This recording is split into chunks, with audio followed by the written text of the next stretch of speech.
四哥，你也可以试着感悟一下，或许可以将你体内的毒素转为己用。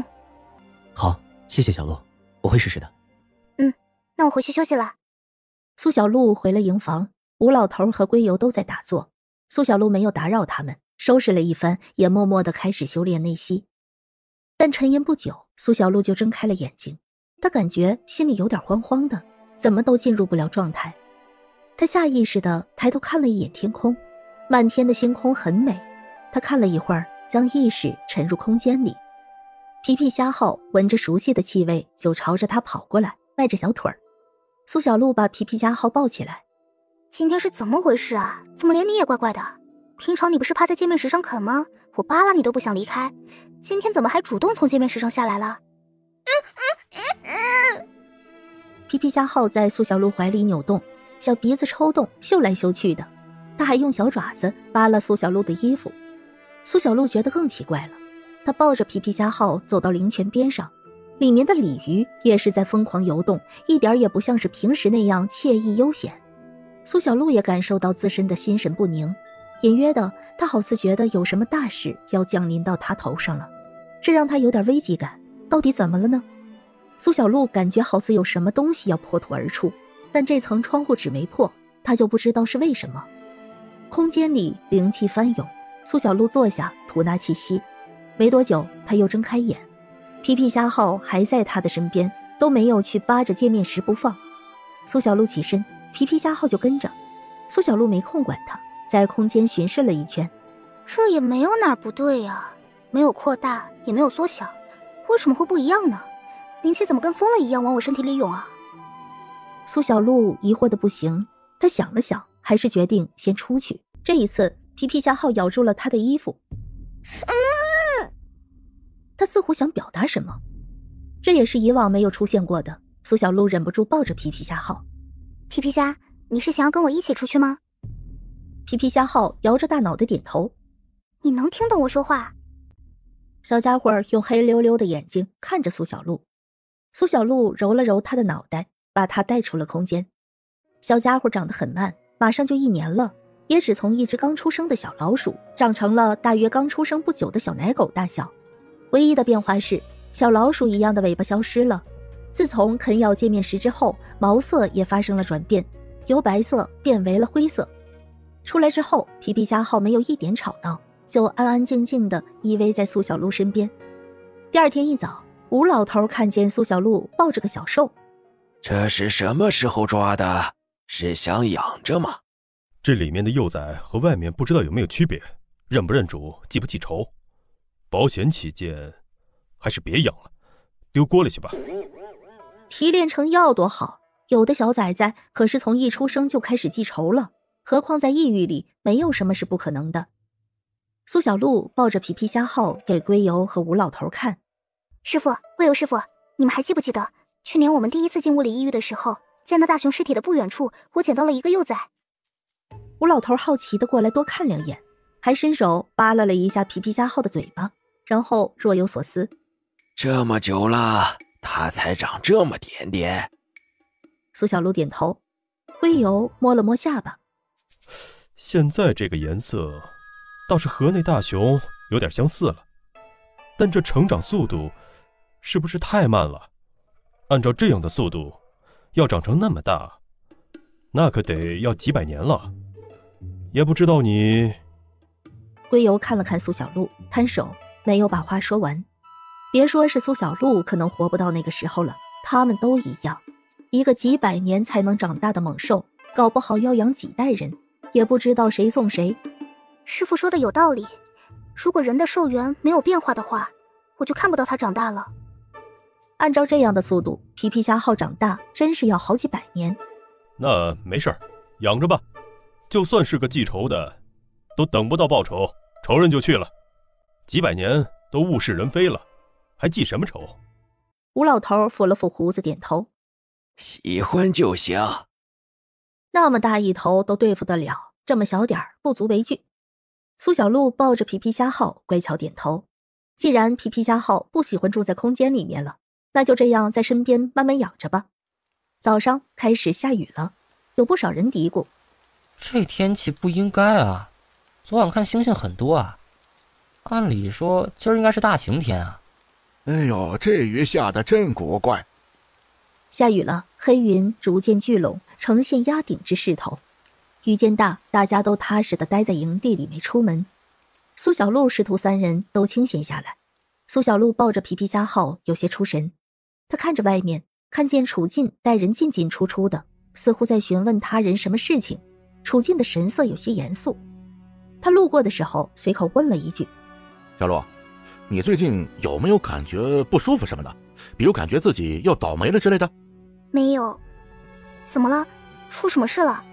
我也不知道，是冥王让我查的。我先去查了啊。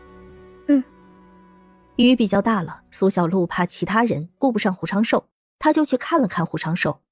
小璐来了，今天雨挺大，我听着外面一直有人走动，是出了什么事情吗？好像是有人出了点事情，楚进带人正在排查，不是大事，你安心就好。胡长寿放心了，苏小璐陪着胡长寿说了一会儿话，他就去给胡长寿端饭来了。为了胡长寿吃完，苏小璐才回去。他刚回来，吴老头就没好气地说道：刚刚那小子来过了，问你有没有什么不舒服，如果感觉有什么异常就去找他。我们看你能吃能睡，没什么问题，就如常和他说了。那小子给了个果子，说是一定要给你。吴老头把果子拿给苏小璐，苏小璐一眼就认出来，那是周至木系印记结出来的果。吴老头把果子塞到苏小璐手心，胡子抖了抖：我就没见过那么小气的。苏小璐哭笑不得，一时也不知道该怎么解释。师傅别生气嘛，四哥小气，那我不是你的好徒儿吗？我借花献佛，我孝敬师傅，过程不重要，结果才重要呢。好了好了，师傅还不至于和你抢食吃。再说了，师傅的就是你的，你拿着吃。吴老头自然不会要，他心情来得快，去得也快。交代完了，吴老头就和龟友练功去了。这么一打岔，苏小璐就没去找周至了。一整个下午，雨也没有停的意思，天黑的跟晚上没什么区别，看着还真有点发怵。苏小璐心里有点闷，皮皮虾号好似能感受到他的心情，用脑袋蹭了蹭他。苏小璐摸着柔软水滑的皮毛，心里似乎好受很多。她完全修炼不进去，到了后半夜的时候，苏小璐难受的起来。她抱着皮皮虾号往外走，外面风雨很大，但苏小璐一点也不怕，她反而觉得走在风雨里很舒服。隐隐约约的，她好似听到有人在喊她。她朝着声音来源看去，闪电划破夜空，她看见周至走了过来，他神色有些惊慌，在大声地朝着她说话。只是风雨声音太大，苏小璐只依稀地听见快去2个字眼。苏小璐抱着皮皮虾号，她正想走到周至身边去跟他说，一道惊雷炸响，剧烈的雷声在苏小璐耳边炸响，她感觉眼前都是刺目的白光，恍惚中有个人影飞奔而来。苏小璐来不及反应，就感觉自己被抱得严严实实的，她所熟悉的嗓音带着颤音：小璐别怕，我替你挡。苏小璐感觉身体有麻木灼痛之感，她一刹那反应过来，她竟然被雷劈了。怀中的皮皮虾号拱动出来，爬到了苏小璐的肩膀上，又是一道雷下来，隔得很近。苏小璐看得清楚，雷电从她身上过渡，被皮皮虾号吸收了去。小璐，听我说，心神守一，凝神聚气，把那股气归纳为你用，你就能成功入气了。苏小璐的所有反应好似都慢了很多倍，但她一定听得见。她和她的情况不一样，但她相信万变不离其宗，不管多么奇特的情况，道理都是相同的。这雷劫就是属于苏小璐的筑基雷劫。她当初渡雷劫的时候，恨不得找个地方躲起来，但苏小璐却是自己朝着雷雨里面走，她变得呆呆的。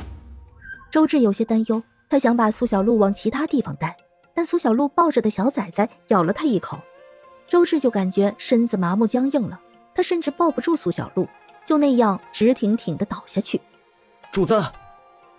金六等人惊呼，又是一道雷劈下来。苏小璐只觉得视线所及全是白色，被雷劈，他感觉并不疼，只是酥酥麻麻的，唯一的缺点大概就是他行动迟缓，反应不及时。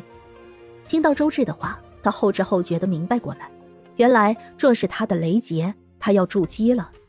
他很快地凝神聚气，心神守一，渐渐地感觉到了一股浓厚的力量，随着每一次雷劫灌入他的身体里。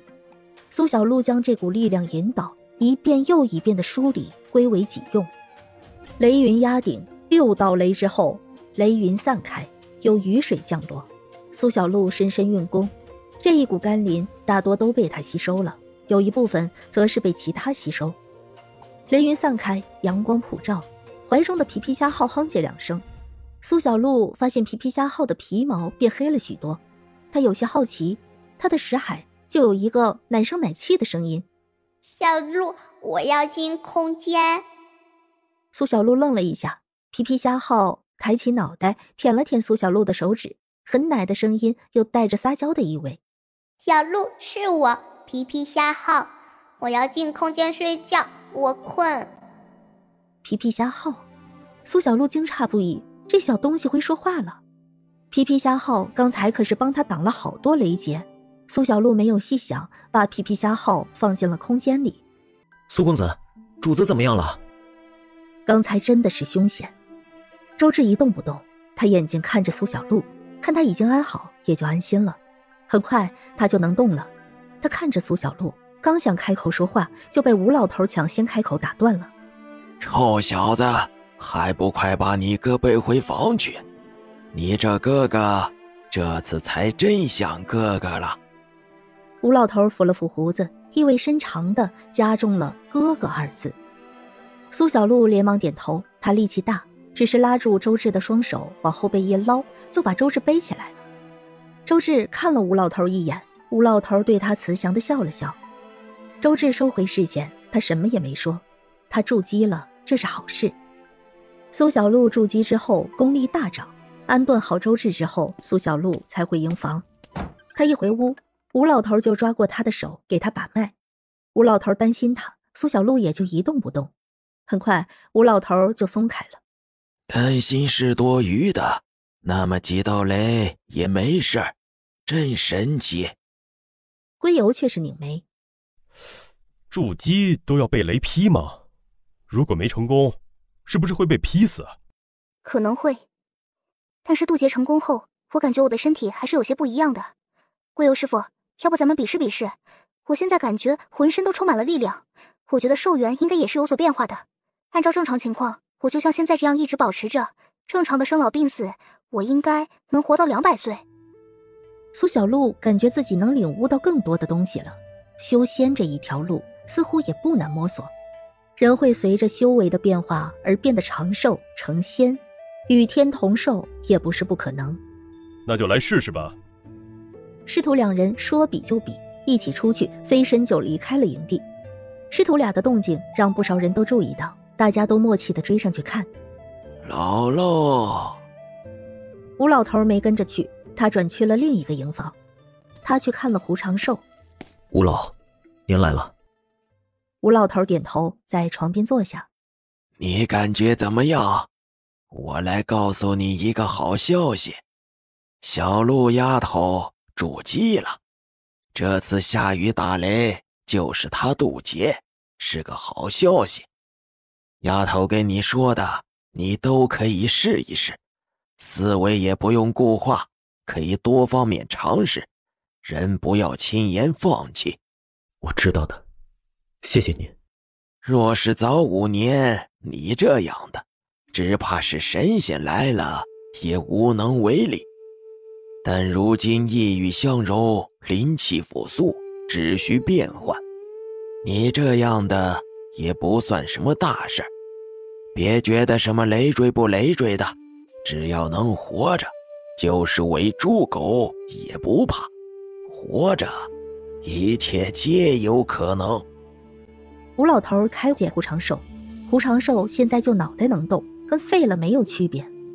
别的你看不见，那冥王你看得见，他比你凄惨多了。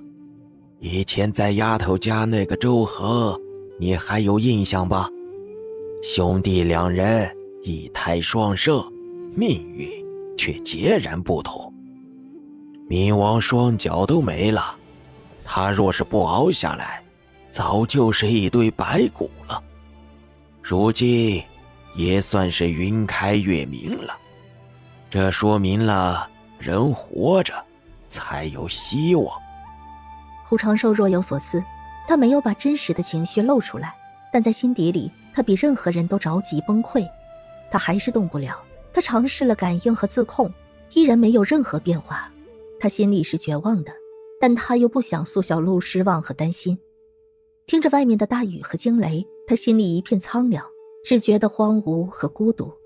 他没想到吴老头竟然来看他，而且他好似一眼就把他看穿了。谢谢您，我不会轻言放弃的。吴老头抚了抚胡子，好好养着吧，那我就先回了。丫头年幼，难免有顾虑不到的地方，他这个做师傅的自然是要帮忙搂着。这残废人的心思最难说了，一点风吹草动，他们心里可能就天崩地裂了。安抚一下就是顺手的事情。好，您慢走。胡长寿很是感激，有吴老头这一番安抚，他心里好受多了。吴老头起身离开，回去二话不说就拿了酒壶喝酒，大喝几口，他畅快喟叹：好酒，左右不会那么快回来，待我大醉一场。苏小璐和归游到了宽阔草地，师徒二人持剑对立。这一次出剑，苏小璐感觉到了和以往有些不同，归游也感觉到了他的不一样。苏小璐的剑意带着一股浑然天成的压力，这种压力加诸在身上，归游明显的感觉有些吃力。数招过后，师徒二人收了剑，苏小璐丝毫没有疲惫，小脸红润。我算是领会到了等级之间的差别，看来师傅也得好好修炼才行了。走上修仙路是势必要走的，他还得更努力才行。修炼这件事还得看天分，但至少有8分得靠后天努力。师傅说的对，我也会好好修炼的。师徒两人比试结束，其他人也意犹未尽地散场了。追求更高的境界成了习武之人共同的路，因为谁都不想在这个崭新的世界被远远抛下。苏小璐和归游慢慢地往回走，苏小璐告诉归游他这一次渡劫的一些心得。回到营地，苏小璐回房休息，他将意识沉入空间。皮皮虾号就趴在那一堆界面石上呼呼大睡着。苏小璐走过去，很好奇地端看他。皮皮虾号。苏小璐把脑袋凑近了，在皮皮虾号耳朵边叫他。小家伙软软的耳朵动了动，眼皮都没掀一下，苏小璐就听到了那奶声奶气的声音。小璐不能调皮。你会说话，你能说话呀？我不会说话，还没学会，我们这是神识交流。皮皮虾号睁开眼，卖萌一样在苏小璐面前翻滚一圈，露出圆滚滚的肚皮。你到底是什么呀？我是世界守护兽，但我还是幼崽，等我长大了，我就可以带你穿梭任意世界，到时候我们一起修复破损的世界界面。万一我活不到你长大怎么办呀？还有，你是那大熊的崽崽吗？只要你好好修炼，你就能一直活着。那个大熊就是我娘啦。当老的守护神快死之际，新的小兽就会诞生。本来我还有个兄弟的，等他长大，我们还要争抢，最终杀死一方才能获得守护兽的身份。但这个世界太虚弱了，他也已经死了。小璐，其实你们不杀死我母亲，她也活不了多久了。她太老了，也只有快死的时候，她才会有这么虚弱，才会容易被人类杀死。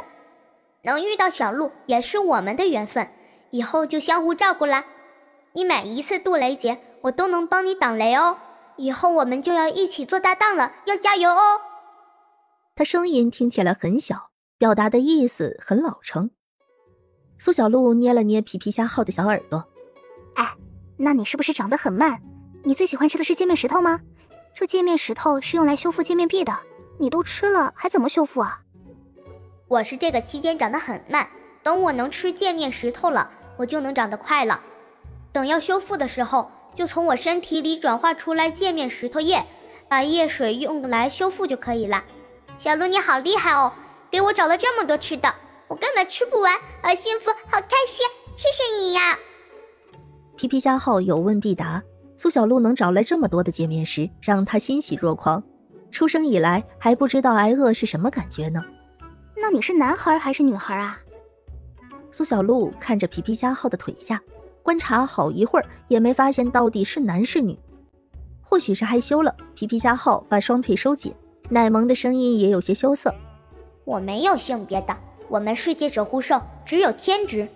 当我们足够了，快要死去的时候，就会自动孕育新的后代来延续使命。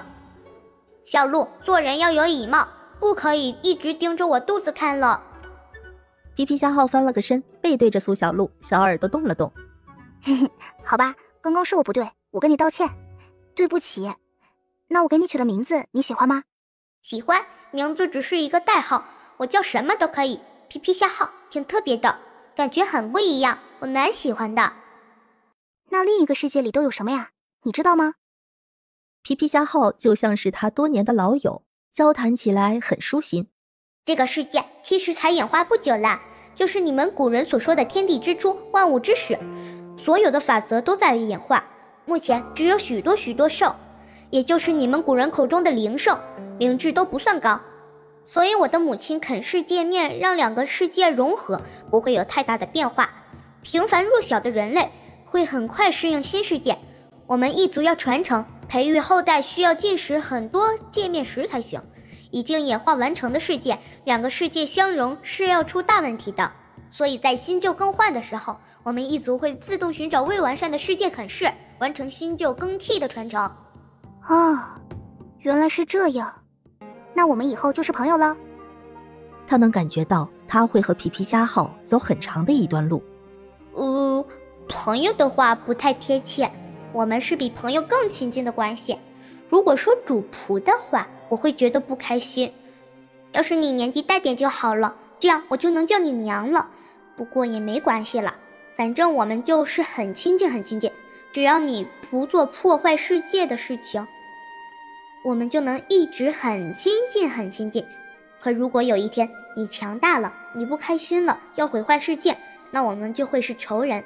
虽然一直做一件事情很枯燥，但如果有一天你觉得不想和我一起走，那你就告诉我，到时候你选一个你喜欢的世界，安心养老就行了。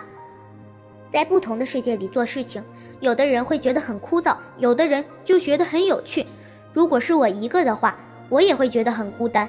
如果小鹿你不喜欢，那等我长大了我就自己去。你养大了我，你会有很多福报的，这些功德会让你以后每一次转世都能交好运。皮皮虾号蹭了蹭苏小鹿的手心，他真的已经悉数告知了。那你在这个世界里要多久才会长大呢？苏小鹿知道皮皮虾号把一份选择放在了他面前，他记在了心里。或许在许多年以后，他会告诉皮皮虾号一个答案。但在这件事情上，他更好奇的是，皮皮虾号什么时候才会长大？吃光两个世界相连的界面时，我大概就能长大了。我长大也没有那么快，得200-300年呢。所以小鹿还有很多时间考虑哦。没有筑基的人活不了200年，不能修炼的凡人多数只有区几十年。现在两个世界相融，小鹿只要努力修炼，活个几千年都没问题啦。小鹿一定要加油呀！皮皮虾号鼓励苏小鹿加油修炼，他真的太想和苏小鹿搭档了。苏小鹿笑了笑，没有答应，也没有拒绝。现在的他身边有好友，有亲人，有师傅，他哪儿舍得离开？如果将来他能活得很长，身边已经没有至亲，孤独之下，他或许会跟着皮皮虾号走。他已经筑基了，这说明他能活至少200年，所以先过了这200年再说吧。养着皮皮虾号对他来说也没有害处，那就养着。指不定将来他生活过的世界界面壁出现问题，还需要皮皮虾号这样的守护兽来修复。皮皮虾号困意连连，这会儿看起来也如同人类普普通通的幼子，没有长大之前只会吃喝睡。苏小鹿出了空间，让皮皮虾号能安心的休息。苏小鹿自己也修炼，筑基之后，运转内息和之前有了很大的区别，他能收纳更多的灵气了，身体变得轻盈。这种改变是由内到外的。苏小璐不由得想，如果修炼到大成期，会是何等的样子？每一次会有什么样的变化，他想不出来，或许只有到了那时候才知晓了。将内息运转了几个周天，苏小璐收了气息，她吸了吸气，闻到了熟悉的气味。小璐，我能进来吗？四哥进来。感觉怎么样？感觉很轻松，很舒服，我变得更强大了。修仙路和习武路是不一样的，修仙路是每一次渡劫，到达新的高度之后，实力会比以往更强大。恭喜你，踏上这条修仙路了。整个大周朝，他是第一个筑基的，苏小璐是第二个，真好。谢谢四哥。反正现在他的实力更上一层，他就有能力护住家人，他心里是高兴的。四哥，你下次不能再这样了，雷劫的时候太危险了，我以后还会要渡雷劫的，总不能每次都要你来帮我挡吧？而且渡劫是每一个修仙的修士都应该要扛过去的。好，下次不会了。周至温润浅笑，笑意中带着宠溺。他答应是一回事，怎么做又是另一回事。那是苏小璐，他也曾舍命救他，他怎么能无动于衷呢？这样才对嘛。苏小璐只当他听进去了。周至离开后，苏小璐就安心的休息。接下来的1个月倒是风平浪静，大家都收获不浅。苏小璐有空的时候就去和胡长寿说说话，胡长寿还是没能好起来。9月初天气转好，异域里开始冷了许多，他们已经深入异域很远了。但一路能弄出来这么大的动静，看来这东西不小啊。地的震动开始变大，探路先锋飞身上树查看，很快脸色不太好的下来禀报：哎呀，主子，有一大群豪猪朝我们追过来啊，数量非常庞大。话音刚落，大家就听到了哼唧唧的猪叫声，他们的叫声焦灼。没多久，苏小璐就看见了那庞大的数目，这些豪猪横冲直撞，目标竟然是他们要去的方向。这些东西是想跑出异域去。大家都提剑砍杀，原本成群生活的豪猪不但没有反击，连同类都不管，跟逃命似的跑。豪猪群过去之后，大家都来不及收拾，就有一大群山狼在朝外跑，狼嚎声音一声一声的响起，低低不安，似乎在催促什么。周至立马下令，所有人上树。异域似乎发生了什么大事，他们还不知道发生了什么，在没有弄明白这些之前，避开是最好的。周至下令后，大家都快速地攀爬上树了。苏小璐担心胡长寿，他正要背起胡长寿，楚进就先一步把胡长寿的被子一搂，直接就绑在他身上了。哈哈哈，小璐快上树，他我来背。说完，他就快速地上树，苏小璐也飞身上树。他们刚上树，山狼已经奔跑而至，有狼发现了树上的人，但也只是低吼几声就跑了。至于地上的豪猪尸体，他们都没有顾。奇怪了，这些东西在怕什么？楚进嘀咕，本来看见这么多好东西还挺高兴的，但这么多都跟逃命似的，傻子也知道不对劲儿。好东西再好，也要有命拿才行。苏小璐皱了皱眉头，她一直在微微的颤抖。或许是地龙要翻身了，事不宜迟，我们也要赶紧逃命了。不会吧，不会吧，这我还没当爹呢，我不想死在这儿啊。楚进一脸苦涩，地龙翻身是多么可怕的事情，他想着都头皮发麻。楚公子，请你把我放下吧。小璐，事不宜迟，你们都快逃吧。地龙翻身，他知道是多么可怕的事情，他已经是个废人了，他不想在逃命的时候拖累任何人。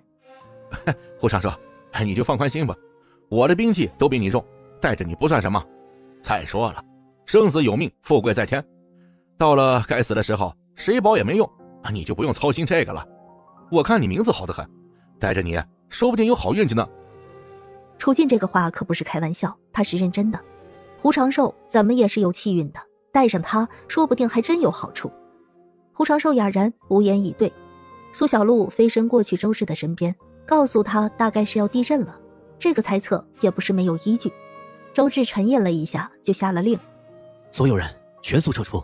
一路上遇着了很多凶狠的或不凶狠的兽类，不管天敌不天敌的，大家都在奔走逃命。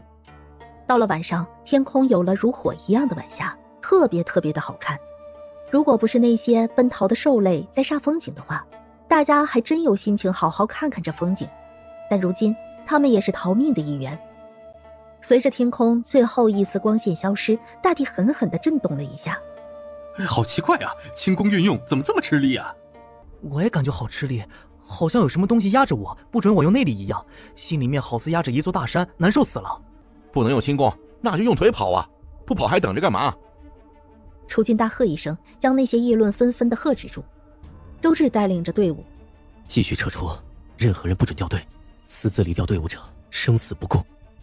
苏小璐看了看周至，周至脸色有些苍白。其他人不能用内功，他其实也一样。筑基之后，他的内力就是灵力，但现在灵力好似受到了一些压制，水系能力运转起来也很吃力。周至要靠木系印记化作双腿，现在有所压制，一定很难受。苏小璐下意识的就要朝着周至去，但他的手臂衣服被拉住。苏小璐回头不解地看着吴老头：“师傅。”丫头哎，师傅这把老骨头可得靠你逃命了，还有那么远，我走不动，你得背我。吴老头算是看明白了，自家的丫头或许还不明白什么是情爱，就已经不知不觉地给了周至很多关注，他可都盯着呢。他就知道以前海上的舍命相救就不是什么好兆头，这一次他可得拉紧了。师傅放心，我会保护好你的。苏小璐看着苍老的吴老头，没有再看周至。周至身边有很多他的人，他的师傅身边可没有。贵游师傅再强，也难免会有意外。楚进对苏小璐咧嘴一笑：“哎，小璐，放心照顾你师傅吧，胡长寿有我保护着，我不会放他下来的。要是有什么意外，那我没了，他也没了。不过他要是运气好，说不定我没了，他都还在。不过我觉着，我命也很硬，肯定死不了。”多谢楚兄。大家奔逃到深夜，所有人都累坏了。周至下令停下来休息一炷香的时间。除了一开始震动弄出的动静，现在四周很安静。会不会是弄错了？这不什么动静都没有吗？这乌漆嘛黑的，月亮也看不着了，内力也很吃力，再不休息，别说什么地龙翻身了，累都要累死了。哎呀，是啊，这么久都没动静了，应该没事吧？冥王深明大义，他比咱们懂得多是吧？大家一边议论，一边朝着周至的方向看。一炷香之后，继续赶路。议论的话，周至也听见了，他的回答就是如此。他下令之后，议论的江湖人士们安静了不少。知道就地休整没戏，那还不如省点力气，少说话，多休息。在受到压制的情况下，赶路一整天，不少人都感受到了身上疼痛。哪怕周至发话了，有不少人都保持着沉默，省点力气，但也有人不甘心，还是想要休息。要我看呀，这异域突变本来就诡异，晚上赶路视线也不好，反而容易出问题。反正现在也是风平浪静的，休息几个时辰啊，大家养一养精神，再赶路也没什么。哎，是啊，万一赶路到天亮，又遇到什么危险了，到时候大家都累了，哪还有精力应对突发状况呀？如此不太小声的交谈，在安静的夜里传入每一个人耳朵里。周至并不说话，等一炷香的时间一到，他立马站起来。愿意走的继续赶路，不愿意走的可自行组队。周至说话果断利落，说完就前行，没有给时间让人选择。有些人犹豫顿足，有些人咬咬牙还是跟上了。苏小璐看了看，黑夜里还是有几个模糊的身影没有跟上。哎呀，咱们几个干脆好好休息休息，要是有事情早就发生了，累一天也什么都没有，肯定没事了。是啊，大家原地休整一下啊，明天天一亮，咱们继续赶路。咱们养足了精神，走得快，说不定半天就追上了。好，哎，累死老子了！这异域真古怪，一会儿这样，一会儿那样的，哎呀！师傅，你上来，我背你走。吴老头叹了口气，最终还是小心地爬上去。丫头受累了，师傅老了。他功夫还是不到位，这一受到压制，心里就闷。赶路这一天，他实在是太累了。苏小璐照顾他，他能理所当然地享受，但其实他过不了的是自己心里的一关。师傅好亲的，小时候进城是师傅背着我，如今我长大了，就换我来背着师傅。你这丫头啊，看似没心没肺，实际上丫头什么都懂。这些话听起来好似那冬日暖阳，让人舒服着呢。没白疼啊。吴老头看了看龟油，傲娇的把头一抬：小子，羡慕吧，羡慕吧。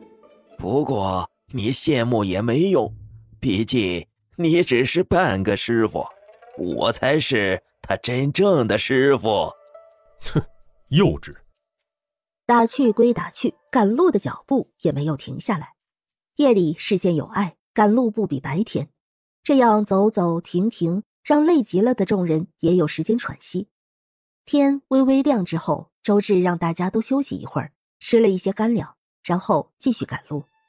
有人抱怨，明明什么危险也没有，完全不用这么着急的赶路。周至脸色也有些苍白，他不会停下来，但也不会阻止那些想自行组队的江湖人士。正午，苏小璐吃着干粮，吴老头递过来一包虫粉，弄一些在身上，驱虫子的。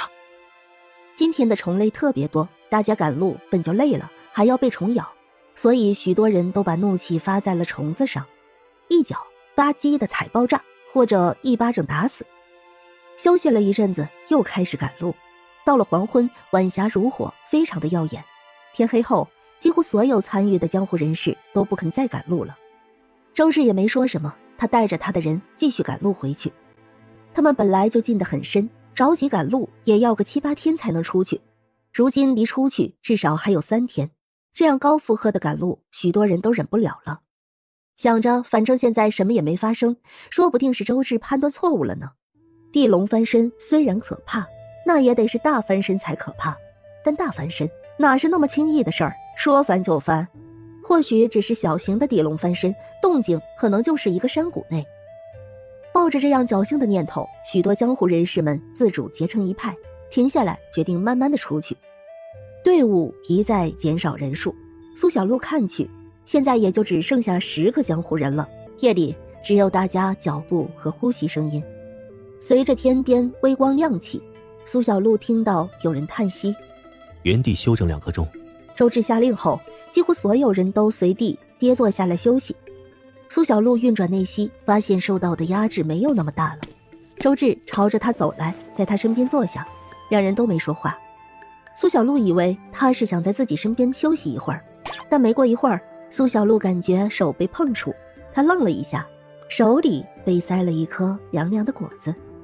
苏小璐几乎是瞬间就推了回去，她对着周至摇摇头。这个时候，周至都还为他着想，他又不是看不见他苍白的唇色，这样的果子也正是他需要的。苏小璐对周至笑了笑，他张口无声地说了2个字：你吃。周至看着苏小璐的侧颜，嘴角轻微地勾了勾，他靠着树干也闭上了眼睛。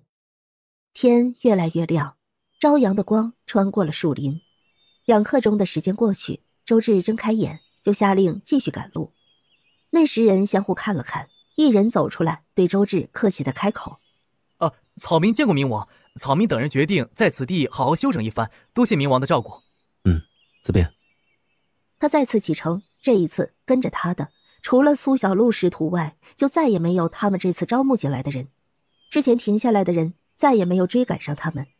苏小璐回头看了一下，留下的10人也没有说话交集，都闭上眼休息。1个时辰后，从异域深处传来震耳欲聋的轰隆声响。苏小璐等人都感觉到了空气被震荡的声音。苏小璐感觉耳朵好似一下子听不见了，很胀，很不舒服。紧接着就是地动山摇，苏小璐等人都东倒西歪的，勉强才稳住身形。然而更可怕的还在后面，地面裂开，有许许多多的裂缝，有的浅，但有的非常深。这些裂缝并不固定，有的越来越大，又很快被填上了。往外撤。周至沉着地下令。他们尚且感受到这么大动静，难以想象掉队一整天的那些人会面临什么可怕的环境。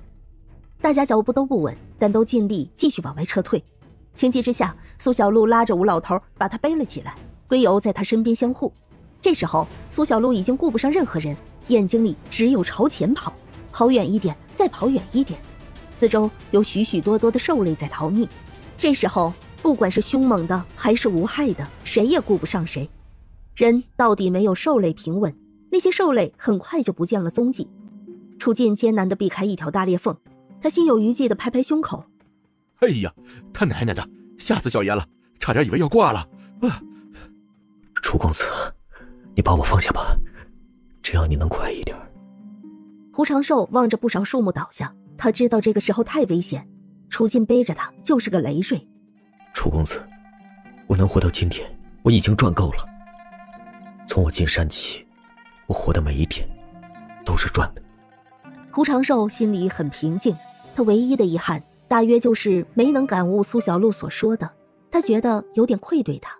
除此之外再没有其他的了，但他更相信这是他的命数。他没有什么不甘，他已经得到了很多，现在就是他坦然接受命数的时候。哎呀，刚刚那么凶险，说不定就是背着你我才逃过一劫，我才不放下你。你也说了，你从进山起就是赚的，你怎么知道你不会赢到最后？胡长寿，别小看老天偏爱，哪怕只是一点点，有这功夫，不如多帮我看看路，多提醒提醒我，咱们互助都活着出去。楚进才不会把胡长寿放下，就如胡长寿所说，他从进山开始就是正，他只身进来，出了点意外，可以说是毫发无伤。这样的气运岂是一般人能有？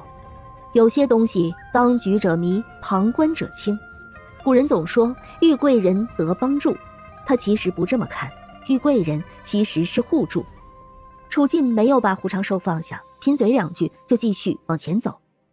胡长寿没有再多说，他在楚进背上也不用担心脚，所以他就有更多的精力来观察四周。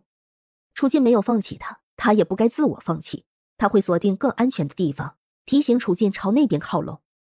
整整奔逃了2个时辰，地龙大翻身的动静才消失。没有人出事，但受伤难以避免，所有人的脸色都很苍白。取了灵药就灌。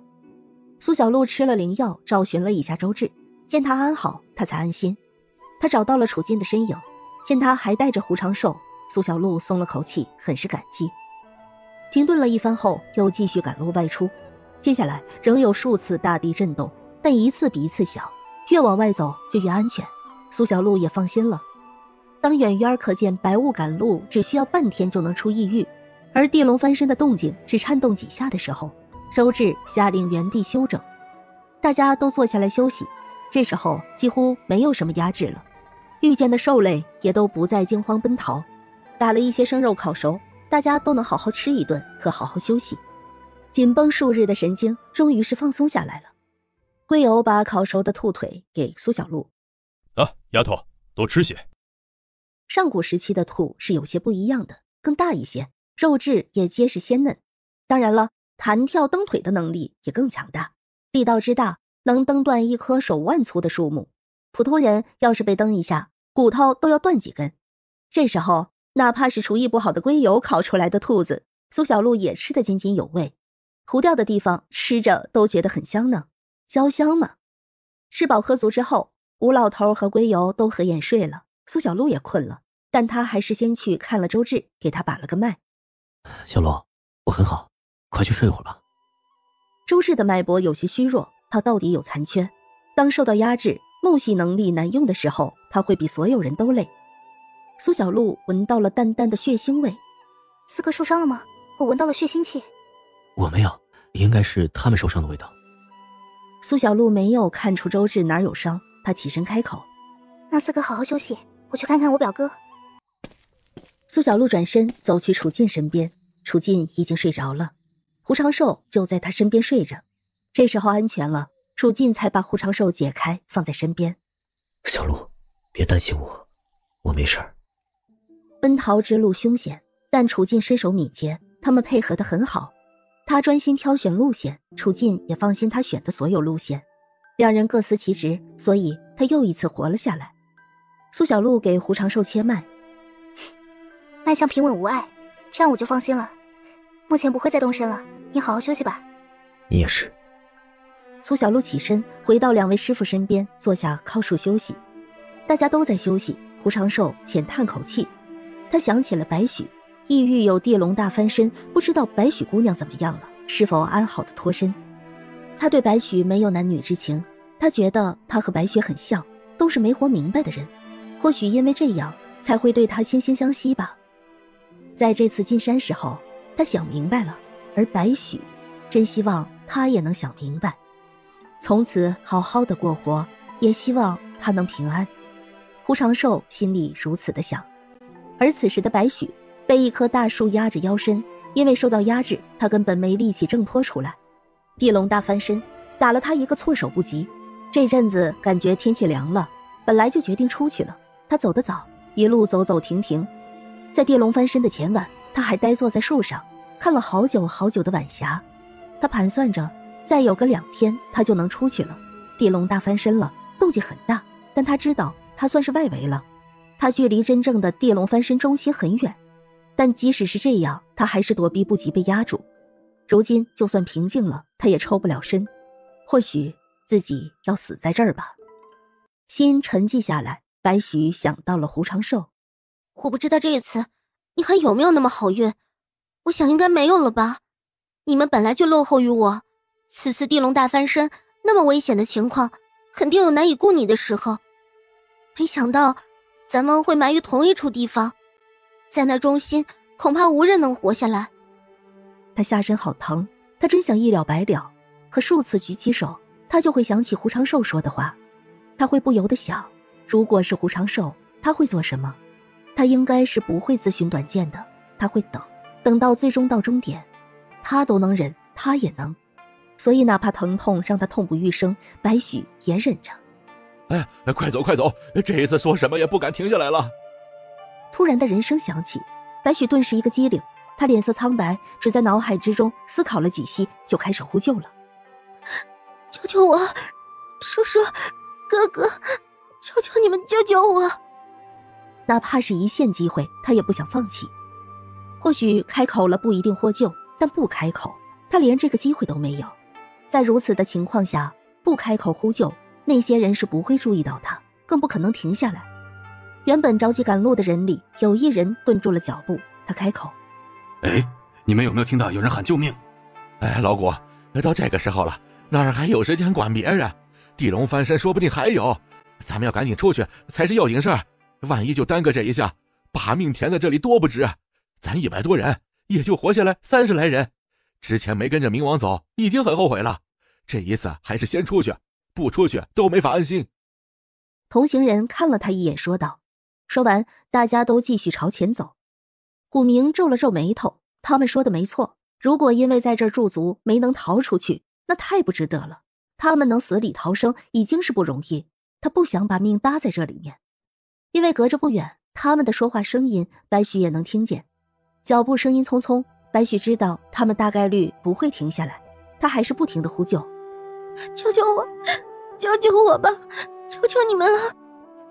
脚步声音很快越来越远，白许听着远去的脚步声才放弃了求救。他明白这就是他最后的机会了，能从这次地龙大翻身逃出来的大概就是这些人了。古明看了看声音发出的方向，又看了看快要消失在视线的同行人，他咬牙朝着刚刚求救的地方而去。哎呀，你怎么样了？白许愣了一下，惊喜地睁开眼，他有些难以置信。谢谢你。一个小姑娘。古明到了白许身边。不用谢，我也不一定能救你出来。好了，我现在从你身边挖个口子，如果都是土啊，那救你出来没问题，如果是石头挖不开，那我也没办法了。好，谢谢大叔。古明开始奋力挖掘，他只希望不要再地动山摇了。大叔，我能不能跟你打听个人？他叫胡长寿，身子不能动，他还在吗？你打听的应该是苏公子的亲友吧？他身体是不能动，但有楚将士带着他走，他们一直都是跟着冥王的，在地龙大翻身之前就已经快出去了。如果没什么意外的话，他们现在已经平安出去了。哎，怎么，你认识他？不熟，有过几面之缘。胡长寿应该还活着，毕竟他命那么好。这样啊。原来不熟，古明没有多想，或许就是经历了这次地龙大翻身，一时想起，恰好又遇上，他随口一问而已。古明挖着，他看着挖出来的硬土，松了口气。都走了这一步，他其实是不想最后放弃救人的。还好这姑娘也命好，土硬了点，但到底不是石头。挖掘半个时辰后，古明把白许拖了出来。哎，姑娘，如今是死是活，就看你自己的造化了，我不能再耽搁时间了。白许点头，他从怀里拿出一块极好的玉石递给古明。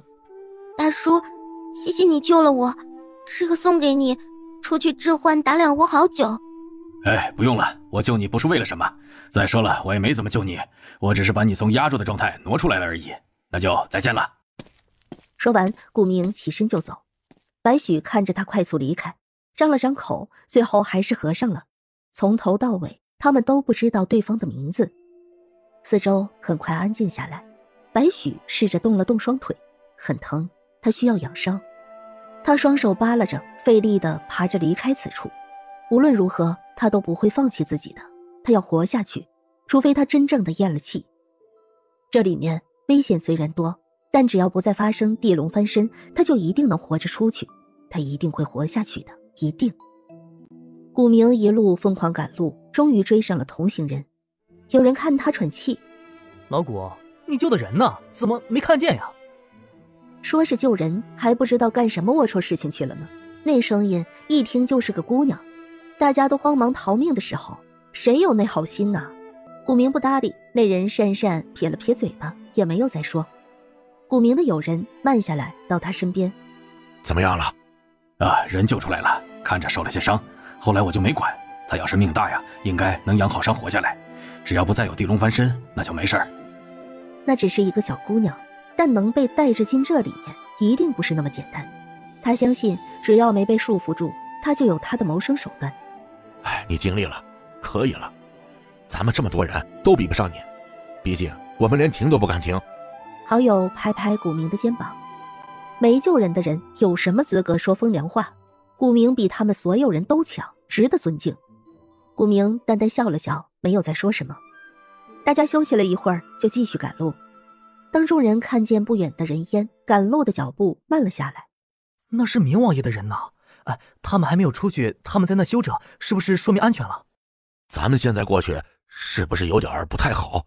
感觉没脸啊。”“哎，没什么不好意思的，我们又不是他的人，大家选择不同而已。异域道路也不是属于谁，他走的我们也走的。”人们议论几句，最终朝着人烟走去。而周志这边也很快发现了他们，金六禀报了周志，周志只淡淡回一句：“不用管。”“见过明王爷，之前是我等愚昧浅薄了，请王爷见谅。”再次见面，他们都是逃难一样的狼狈，而跟着周志走的人经过休整，也都恢复了精神。要说不后悔，那是假的。吃一时苦不算什么，他们偷懒那一会儿，命都差点搭进去。他们能活着出来都是幸运，而那些死在里面的永远没有机会说话了。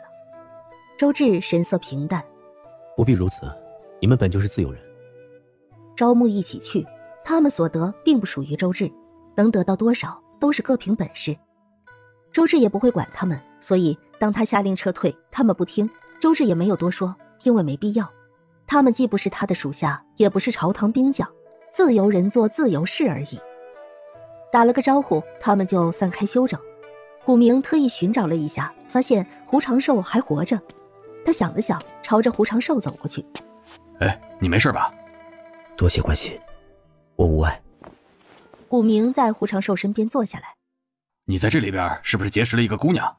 我们出来的时候遇见个姑娘求救，我搭救了一把，她向我打探你的消息。”“她现在怎么样？”胡长寿几乎是瞬间就想到了白许。古明看着胡长寿这个样子，可不像是那姑娘所说的不熟的样子。古明想了想，还是实话实说：“她受伤了，我搭救之后忙着赶路，没有带她。她现在具体怎么样，我也不知道了。”胡长寿有些担忧，但很快他就释怀了。“谢谢你的善意之举。”他和白许的缘分从那日分开就结束了。白许有白许的路，他有他的路。白许遇人相救，他也遇人相救。纵然百般磨难，但最终都能活下来。他是这样，他相信白许一定也是这样。若是无缘再见，那就祝他此生安好。古明也笑了笑，起身离开。他就是看见胡长寿带个话而已，至于人家和姑娘之间有什么事情，那就不关他的事情了。大家又聚集在一起，江湖人们看周志人都没动，也都安心的休整，去打猎来烤肉吃。到了晚上，地龙又翻了身，但动静很轻微，不足为惧。原本人们都有些不安，但看周至都没动，反正离出去也不远了，大家也都没动。夜里偶尔有点颤动的动静，动静越来越小。等到天亮，所有人都恢复了精神。有人早早的就发现了，那种压制消失了，一切恢复正常。没异常了，应该是代表这回地龙翻身结束了吧？大把握是这样，地龙翻身一次，动静就是越来越小，直到消失。之前咱们感觉心头压抑，应该就是地龙大翻身的预兆。现在压制消失了，灾难就该结束了。这人说完，抬头一看，便伸手一指，看，鸟都在往回飞了。动物是最能预感危机的，它们都在回飞，那就说明结束了。看见鸟回飞，大家才彻底放松下来。但一看周至的人，一个个都严戒起来，他们放下的心又提起来。很快，楚进站起来，走到中央，动了动脖子。诸位，鸟都飞回来了，那些奔逃的灵兽也要开始回家了。咱们这个位置还不错，大家做好准备，拦截一波吧。楚进这样一说，大家也都听得懂。胡兄弟，这会儿我就真顾不上你了啊！你呢，就在这上面待着，等收拾好了，我再接你下来啊。你无聊的话，就多琢磨琢磨怎么把身上的毒收为己用。多谢。楚进把胡长寿固定在了树上，就下去了。胡长寿看了看下方，意外地发现这个视角非常好，他顿时来了精神。他帮不了忙，但他有精神看，他看仔细点，说不定能提醒他们避开危险，能做点什么，总比什么都不做好。胡长寿看见有许多藤蔓状的东西在无限生长，他看清那是周至的异能力。胡长寿露出羡慕之色。他又看见苏小璐手里有水球，龟游身边竖起了许多冰灵，吴老头身上也有雷电出动，其他的人也都将自己的异能力展现出来。所有人都准备就绪了，并没有让他们久等。没多久，丛林就开始有异响传出。这一次可不是拼命奔走，而是厮杀。巨大的有花斑点的豹子一跃而出，猛地扑向肥美的盘角羊。奔走的时候是逃命，回家的时候是盛宴。外面的灵气没有异域灵气浓郁，所以这些兽类奔逃又选择回返，这也方便了他们。这些含有灵气的兽类，以前他们还要专门去找呢，现在成群结队的大批捕杀，所有人都觉得畅快。楚进最爱用拳头砸，他力大如山，一拳头砸下去，骨头断裂。那种拳头砸在骨肉上的声音，他很喜欢，砸死一头就下一头。他浑然不知，有一只老虎被他砸得好似没了气息。待他回头，那老虎又颤颤巍巍地站起来，凶狠的眼神锁住楚进，张开了血盆大口。胡长寿看着这一幕，大声喊道：楚进，小心背后！楚进回头看着朝他猛扑过来的老虎，下意识的就挥拳头过去。然而他还没有砸到老虎，老虎身上的血液一下就被一股奇怪的力量吸出来，血柱犹如水流，朝着胡长寿的方向而去。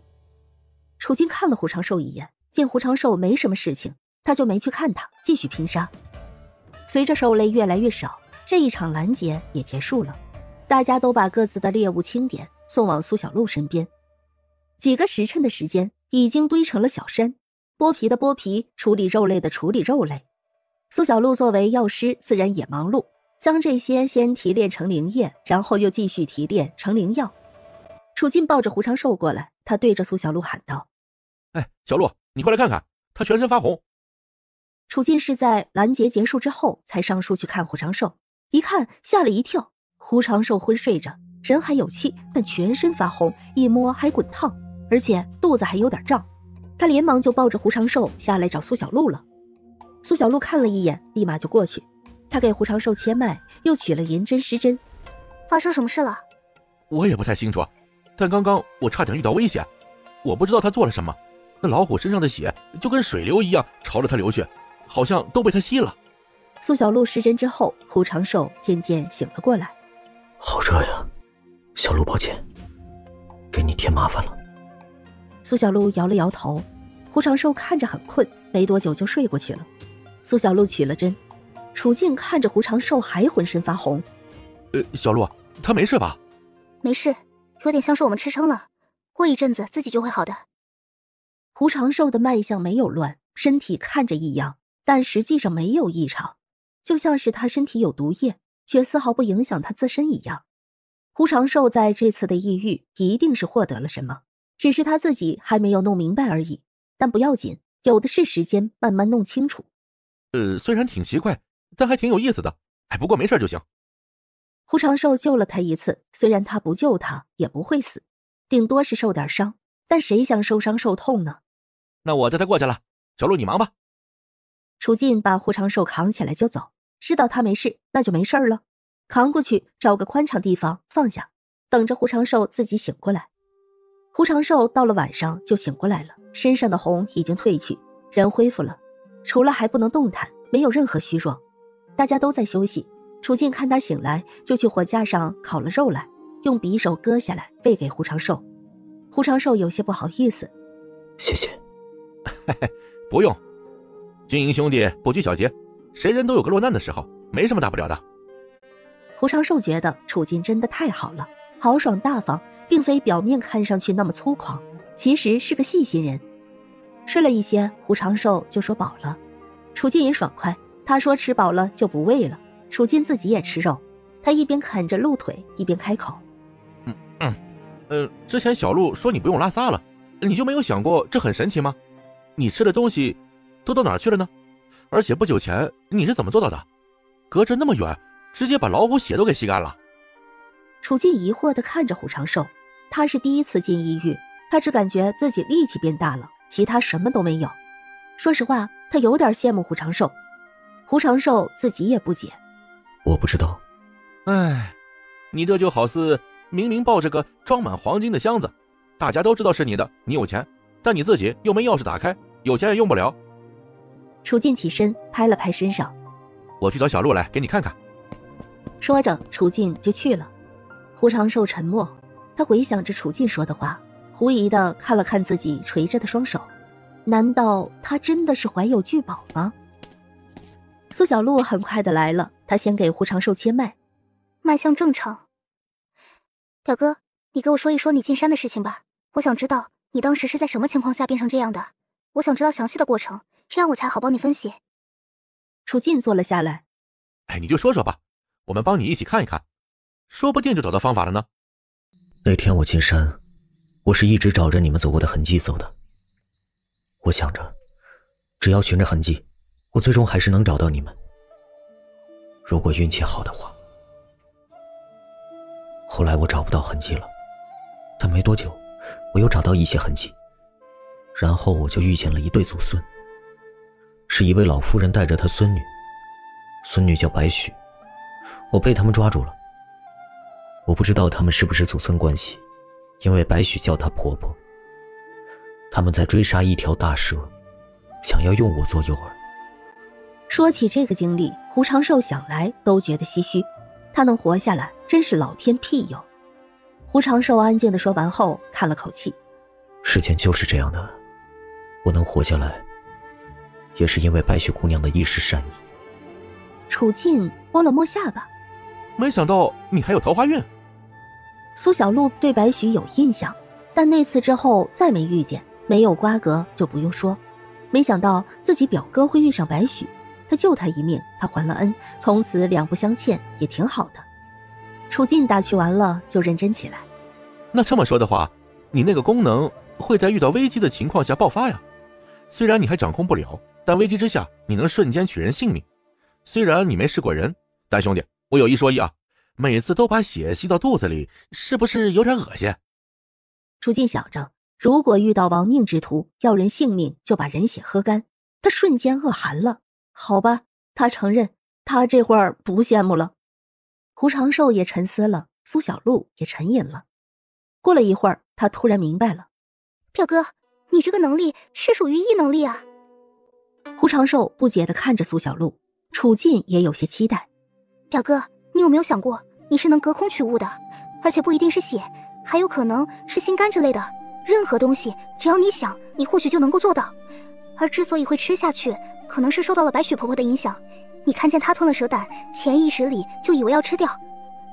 苏小璐也是突然想到的，胡长寿这个能力看起来是能把人血液吸干，实际上也就是隔空取物。苏小璐的话让胡长寿若有所思，他想起来当时白许遇到危险的时候，他脑海闪过的念头。